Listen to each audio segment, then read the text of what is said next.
Eclipse. The eclipse is a sacrificial ceremony that only happens once every 216 years, and it's how a new member of the God Hand is created. To trigger the eclipse, someone needs to own a crimson beherit, a strange egg-shaped object. This beherit only activates when its owner reaches a level of despair so deep that it breaks them. When this happens, a portal to an interdimensional space opens where the ceremony takes place. The person who triggered the eclipse is given the chance to sacrifice what they love most in exchange for becoming a powerful demon and joining the God Hand. In Griffith's case, after being imprisoned and tortured for a year, he's left broken in body and spirit. Once his former ally Guts tries to help him, Griffith sees it as a final blow to his pride. In that moment of hopelessness, the Crimson Beherit activates, transporting him, Guts, and the Band of the Hawk into a nightmarish realm. Apostles, humans who've already sacrificed others to become demons, gather there, waiting. The 5 God Hand members appear and show Griffith what he truly wants: power and destiny. He agrees to their terms and sacrifices the entire Band of the Hawk, people who fought beside him for years. The God Hand brands each member of the band with the brand of sacrifice, marking them as targets for the apostles to devour. Guts and Casca try to fight back, but it's no use. Guts loses an arm and an eye trying to protect Casca, and is forced to watch helplessly as Griffith, now reborn as Femto, assaults her. The Skull Knight shows up just in time to rescue Guts and Casca before they're killed, but the damage is done. Most of their friends are dead. Casca's mind is shattered, and Guts is filled with rage. The place where it all happened is later found by the Holy Iron Chain Knights, who call the blood-soaked remains a red lake, thinking it's the fulfillment of an old prophecy about the end of days. Griffith's transformation into Femto sets off a new era of chaos, as he now exists beyond the human world as part of the God Hand. Guts begins his long, brutal quest for revenge against the apostles and especially Femto.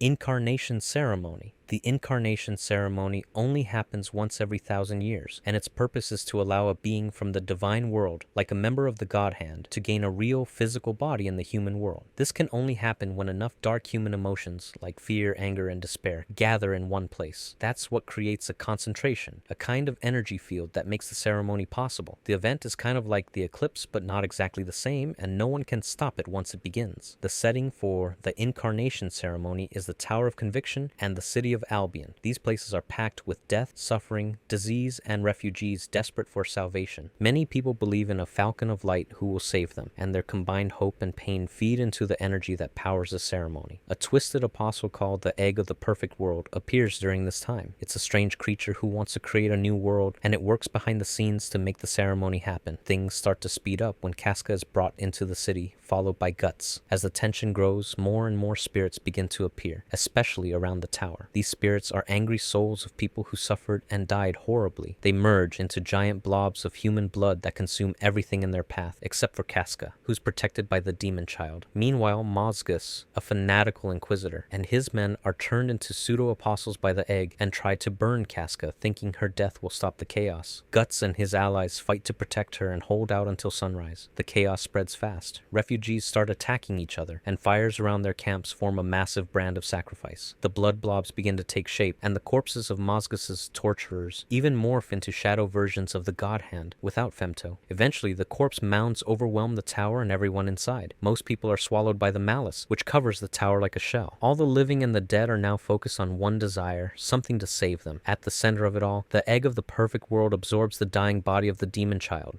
Guts and Casca's child. The egg fuses it into a new vessel, and Griffith is reborn in a human body. As this happens, the tower collapses, Guts' beherit activates, and he and Casca feel searing pain through their brands of sacrifice. By the end of the night, almost no one is left alive. Guts and a few others survive, but everything has changed again. Griffith is now fully reborn in the physical world, setting the stage for even more destruction. Great Wave of the Astral World. The Great Wave of the Astral World is a major turning point in Berserk that causes the entire world to change. It's when the astral world, where spirits, magical beings, and gods exist, merges with the physical world where humans live. This creates a new merged reality called Fantasia. It's not just one place that's affected, the whole planet changes. Monsters, mythical creatures, and beings from stories now walk the earth alongside humans. And the only safe place left from these dangers is Falconia, a new city ruled by Griffith. This all starts with the Apostle Emperor Ganishka, who wants to become even more powerful. After being humiliated by Griffith in a battle, he dives into a man-made beherit and transforms transforms himself a second time. The result is that Ganishka becomes a huge, mindless creature the size of a skyscraper. He's no longer really human or even an apostle. He's more like a living storm of magic. While Ganishka's monsters are fighting Griffith's army, Griffith, as Femto, rides Zod up to Ganishka's head. Just as Femto reaches him, the Skull Knight shows up and tries to attack Femto with the Sword of Beheritz, a blade that can cut into the layers of reality itself, but Femto is ready. He doesn't block the attack, he controls it. Using his powers, he grabs the tear in reality made by the Skull Knight's sword and redirects it right into Ganishka's enormous body. The slash cuts Ganishka open in a way that also slices through the fabric between worlds. That's when the Great Wave happens.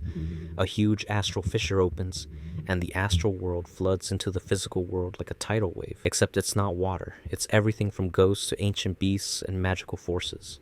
Right after the wave, Ganishka's body is gone, and in its place is the World Tree, a massive tree that stretches into the sky. At the foot of that tree appears Falconia, a perfectly built city where humans can live without being attacked by astral creatures. This city is placed exactly where the old city of Wyndham used to be. With the world now filled with danger, monsters, and supernatural threats, people from all over start rushing to Falconia. It becomes the last safe place left. Sacrificial Ceremony. A sacrificial ceremony is when a person gives up someone or something deeply important to them in order to be transformed into a powerful demon. This person usually owns a Beherit that activates in moments of extreme emotional pain. When that happens, it opens a portal to another world where the God Hand appear and make an offer. They promise the person their biggest wish in exchange for sacrificing the person or people they love the most. If the offer is accepted, the victim or victims are marked with the brand of sacrifice, which means their souls are cursed to be hunted by demons forever, and the one who made the deal becomes a demon themselves. There are three kinds of sacrificial ceremonies. The most common is when someone becomes an apostle. These are regular humans who become demons. This has happened to many characters in the story. The second kind is much rarer. When someone becomes a member of the God Hand, that only happens once every 216 years during an eclipse. Griffith's transformation into Femto is the most famous example of this. The third kind is the Incarnation Ceremony, which only happens once every 1,000 years. This is when a divine being gets a physical body. Griffith is also part of this, when he's reincarnated into the real world during the chaos in Albion. Some of the major known sacrificial ceremonies are when Emperor Ganishka sacrificing his own son to become an apostle and survive an assassination attempt. The Count sacrificed his wife, which made him less human emotionally but allowed him to gain power. Grunbeld sacrificed 3 comrades to survive and become a powerful flame-wielding apostle. Rosine gave up her parents to become an elf-like monster. Griffith gave up all of his comrades from the original Band of the Hawk so he could join the God Hand. Then, during the Incarnation Ceremony, a mass of refugees was sacrificed so that Femto could be reborn as Griffith in a human body. The important thing to know is that these ceremonies are about extreme loss and horrible choices. The person making the deal usually gains great power, but at the cost of their humanity and the lives of people they care about. 100-Year War. The 100-Year War was a long and brutal conflict between the Kingdom of Midland and the Tudor Empire. It started when Tudor took control of Midland's border fortress, Doldry. This fortress wasn't just a piece of land, it was a stronghold with a lot of military value. For nearly a century, the two sides fought constantly, and no one from Midland was able to take Doldry back, not even their top commanders or the elite White Tiger Knights. Things changed when the Band of the Hawk, led by Griffith, joined the war as mercenaries hired by Midland. Griffith was already known for never losing a battle, and when Tudor began facing its own internal problems over who would take their throne, Midland saw a chance to strike. Griffith told the king that his band alone could win Doldry back. The king believed him and gave him the mission. In a key battle, Griffith and his forces outsmarted and defeated General Boscone and the powerful Purple Rhino Knights. With that, they took back Doldry and ended the war. After that, Midland and Tudor signed a peace treaty. After the war, the king rewarded the Band of the Hawk. Griffith became the White Phoenix General, and the band was officially knighted, but that success didn't last. Guts left the band. Griffith couldn't handle the loss and made a terrible decision. He slept with Princess Charlotte. That got him locked up for treason, and the Band of the Hawk was branded as outlaws. A year later, some of the remaining members rescued Griffith from the dungeon, but by then, the damage was already done. Even though the war ended, Midland didn't really get to enjoy peace. The country was hit by plagues and disasters, and the king wasted what was left of the kingdom's strength trying to hunt down Griffith. When the king eventually died, Midland was weak, and the Kushan Empire took advantage of that. They invaded and even took over the capital city of Wyndham. So, while Griffith's victory ended a century-long war, the peace that followed didn't last long, and it led directly into the next major crisis. Temporal junction point. A temporal junction point is when a lot of important events and choices all come together at the same time, leading to something huge happening. These junction points are tied to fate, and the bigger plan of the God Hand and the idea of evil, which try to control the path of the world and humanity through something called causality. But what makes these moments special is that they can go in a direction no one, not even the God Hand, expects. In short, they're points in time where things can break from the destiny that's been laid out. These junction points are especially important for characters who are tied to both the physical and astral worlds, like the Skull Knight. Because he exists between both realms, he can act at these points in time in ways that others can't. He uses these rare moments to try and stop or change the God Hand's plans. One of the most important examples of this is when he tries to interfere during the Eclipse and the Incarnation Ceremony. In these moments, fate seems unstoppable, but because it's a junction point, the outcome isn't always fully locked in. That's where someone like the Skull Knight has a chance to do something unexpected.